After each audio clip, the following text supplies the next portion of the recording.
What's up, YouTube? It's the Action Figure Grader coming back to you with another market update, this time for modern Star Wars prototypes.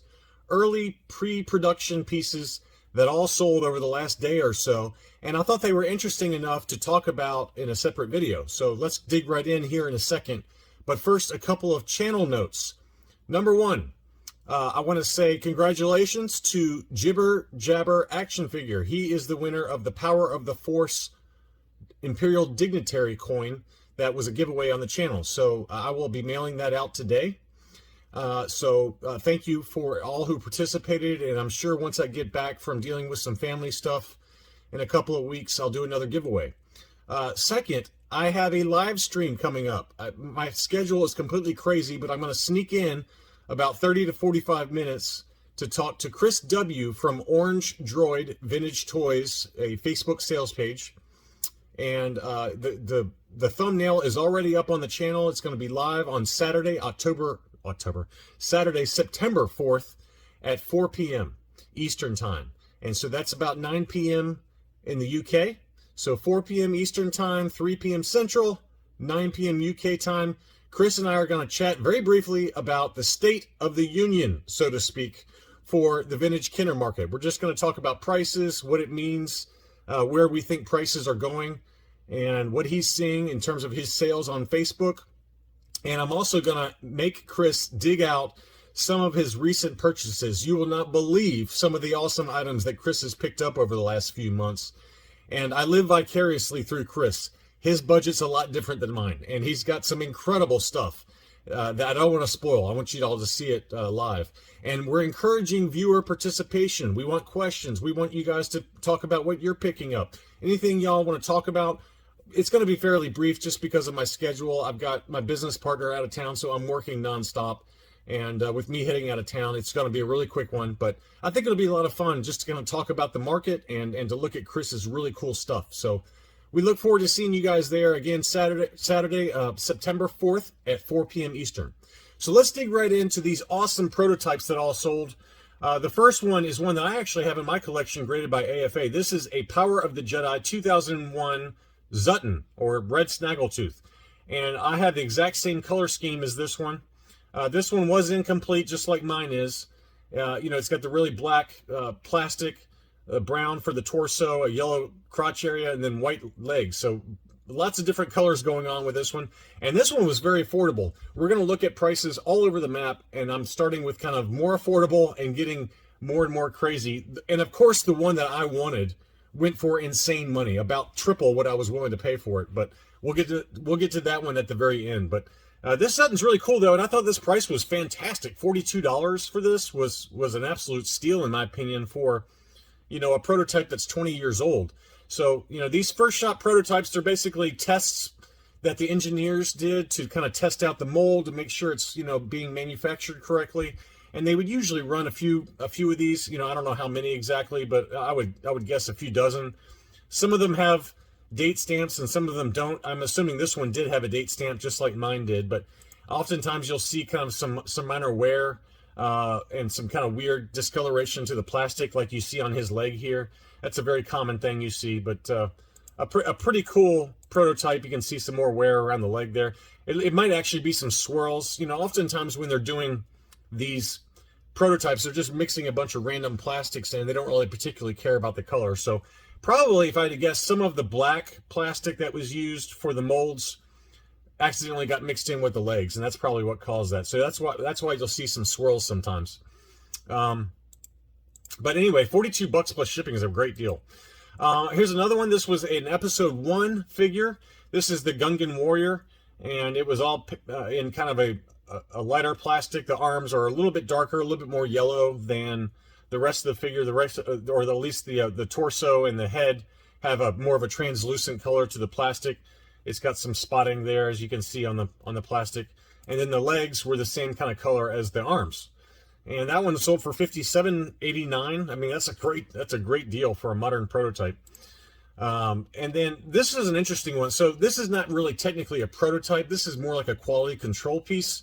But, the Power of the Force 1997 A-Wing came packed with a baggie that included the A-Wing pilot. And so you can see it's got the bulked up kind of figure there from 1997, and it comes in like a little plastic baggie.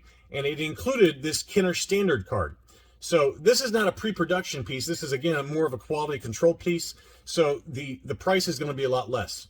But anyway, you can see it's got the date there of March 26, 1997 in the upper right-hand corner with the name of the Kenner engineer that was making sure that everything was okay. And what they do is they sign off from engineering, and then the quality control department also signs off on these green cards. So the sealed baggie included the green quality control card, and that one sold for $77 and change. Again, it's a little bit earlier than some of those 2001 prototypes, so people pay a little bit more for Power of the Force 2 prototypes and, you know, kind of quality control type stuff. So anyway, it's just an interesting item, and not something you see every day, especially at auction. Now here's one I really wanted, and I have a CAS graded Acklay Arena Battle Beast. It's kind of a weird looking spider kind of blue attack beast that was in the Attack of the Clones in the Geonosian arena scene with Obi-Wan and Anakin and Padme. And so this is the other one, the second of the three that were in that scene. And this is the Reek Arena Battle Beast. And this one has a non-production color for the head and like kind of a gray body. And it's not a super off-the-wall color, but it would look really good with my Acklay Arena Battle Beast. But I just don't have the room for something like this, especially once it's graded. I mean, it's a massive case, but really cool item, and kind of cool to see a pre-production. And that sold for really cheap. It sold for $97, and you got to remember, these things are huge. They're like 12 inches big, really big. And so that was the first one. Now the second one had a little bit wackier pre-production colors. It's got yellow for the arms. The head looks like it's pretty close to production, but this one does not have any, neither one of them, I think, had any kind of date stamps, if memory serves me. But you can see it's got the, you know, the battery compartment there for this item, and the ad listed it as in working condition. So a pretty cool item, and you know, it's got some engineering marks there on the head, and then on the body, it also had some kind of engineering marks where they kind of mark it up as they're kind of testing the mold. So that's what that ink is for. And the grading companies will still grade those. You know, you'll see that all the time with a lot of these first shot prototypes. And that one sold for $105, so a little bit more than the other one sold for. And I think it's mainly because of the bright yellows. You know, the wackier the colors for the plastics used for these first shots, the more people are willing to pay for the most part, unless it's a really popular character. And we'll show you more of those in a second. But a really cool item. Now here was another really nice one. This was a Revenge of the Sith 2005 ObiWan Kenobi, the Force Jump Attack version. And as you can see, it's got a different colored translucent saber, translucent hand. His other hand's kind of like beige plastic. And then the rest of the body and the head are kind of a unpainted gray. So a pretty cool figure. It came with like a pink outer robe that was probably another test shot. And that one sold for $188. So we're starting to get into some more elevated prices here. When you get more popular characters like Obi-Wan, and when you start seeing these really cool non-production or non-production colors for the plastics like the saber and the hand, you're going to start paying a little bit more for them. But pretty cool item. It sold for $188 and change. And then the same seller also had a number of these prototype Revenge of the Sith Emperor Palpatine. And so this figure would kind of transform from Senator Palpatine into the evil Emperor Palpatine, and it came with this Force Lightning. And this one was unpainted and pretty cool item. You can see that there. It had no production stamps or date stamps on the bottom of the feet with the country of origin, which is China, as well as the date stamp of 2005. So that typically indicates that it's a fairly early first stage prototype, you know, first shot prototype, because they hadn't even put the stamps on yet to denote the date for manufacturing.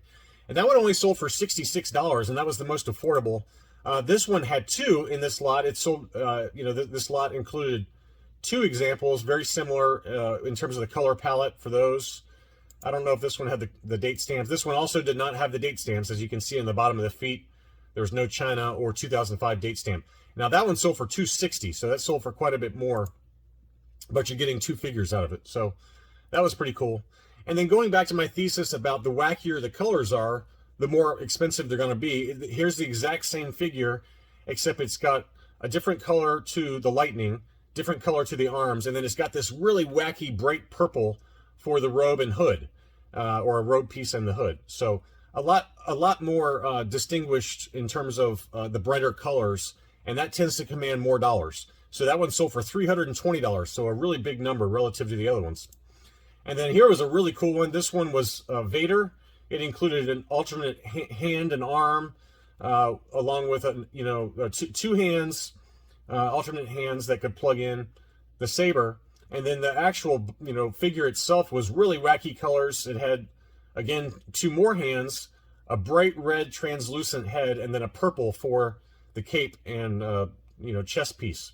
So really bright colors, an awesome item, and that one sold for $228. So a much larger number, just again because of the colors that were involved with the first shot prototype.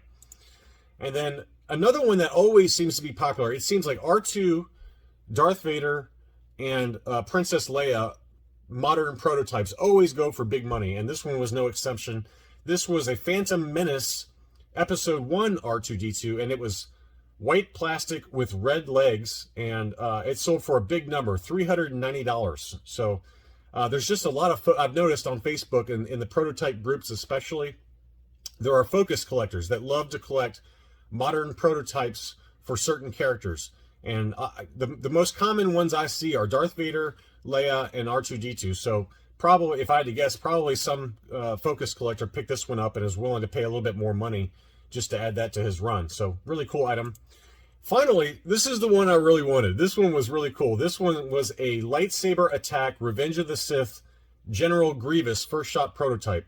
It had no production stamps and included 8 lightsabers, and it was complete with this kind of weird grappling claw that kind of shot out, that was packed in with it. It was a really big package for the actual retail example.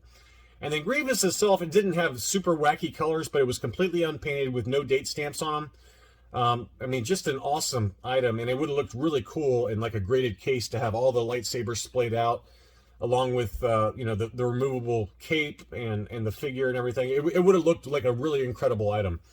And my budget was, in the $150 to $200 range, and I was nowhere close. It sold for $510.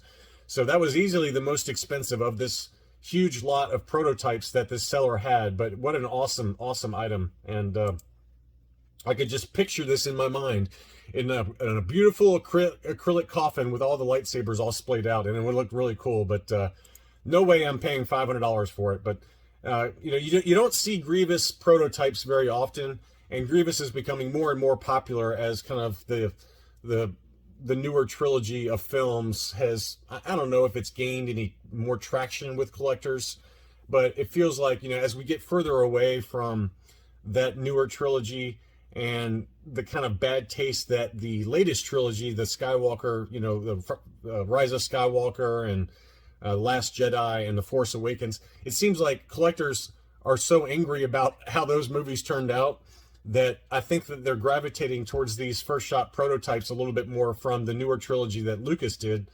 and starting to appreciate that storyline more and some of the characters more. And Grievous certainly has always been pretty popular, but now I think he's gotten even more popular as time has passed. But what a cool prototype.